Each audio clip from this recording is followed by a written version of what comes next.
السلام علیکم فرینڈز، آج میں آپ لوگوں کو سناؤں گی حضرت ابراہیم علیہ السلام کا ایک اور واقعہ۔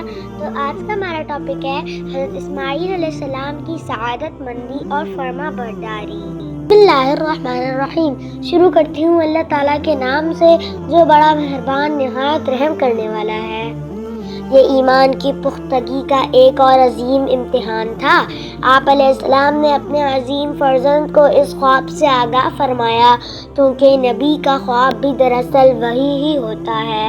آپ علیہ السلام ایک نہایت اعلیٰ مرتبے کے پیغمبر تھے۔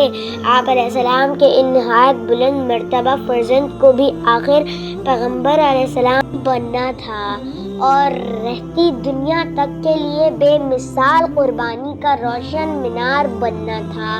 چنانچہ حضرت ابراہیم علیہ السلام کی زبان سے اپنی قربانی کے خواب کا جو دراصل حکم الہی تھا، اس کا ذکر سنتے ہی حضرت ابراہیم علیہ السلام کے فرزند عالی شان نے فرمایا، ابا جان، بس آپ وہی کیجئے جس کا حکم ہمارے رب عظیم و جلیل نے دیا ہے۔ انشاءاللہ آپ مجھے صبر کرنے والوں میں سے پائیں گے۔ ظاہری طور پر تو یہ بات کسی طرح صحیح نہیں معلوم ہو سکتی کہ ایک شخص محض اپنے ایک خواب کی بنیاد پر اپنے فرزند کو ذبح کرنے پر تیار ہو جائے۔ اسے عرف عام میں قتل ہی قرار دیا جا سکتا ہے اور اس کو کسی طرح اچھا نہیں سمجھا جا سکتا، لیکن نہ تو حضرت ابراہیم علیہ السلام کوئی عام آدمی تھے اور نہ ان کا خواب کسی عام شخص کا خواب، نہ ان کے فرزند عالی شان کسی عام آدمی کے عام سے بیٹے تھے، اور اب سب سے بڑھ کر یہ کہ یہ حکم دینے والا کوئی اور نہیں، پوری کائنات کا شہنشاہ متعلق تھا۔ کوئی اس سے اس بابت کوئی سوال کرنے کی گستاخی کا تصور بھی نہیں کر سکتا۔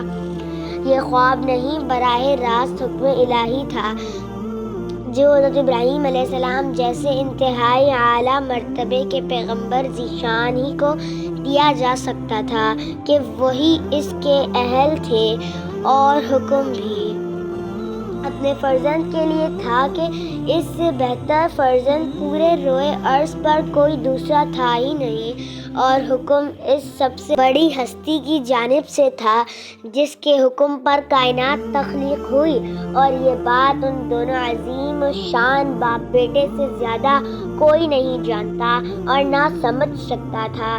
چنانچہ بیٹا بھی آخر کس عظیم پیغمبر کا تھا جو یہ مبارک جواب دیا۔ سکھایا کس نے اسماعیل کو آداب فرزندگی؟ بس دونوں باپ بیٹے حضرت ابراہیم علیہ السلام اور حضرت اسماعیل علیہ السلام نے اپنے رب کریم و جلیل پر مکمل بھروسہ کیا اور جان لیا کہ اللہ تبارک و تعالیٰ کے عظیم منصوبے کی تکمیل کے لیے ان دونوں کا بہترین انتخاب کر لیا گیا ہے۔ اس بابت ان دونوں عظیم شان باپ اور ذیشان فرزند کے دلوں میں کسی شک و شبہ پر چھائی تک نہیں پڑی۔ ان دونوں کے مقدس اور پاکیزہ منور دلوں میں اپنے رب کریم و جلیل پر ایمان مزید مستحکم ہو گیا۔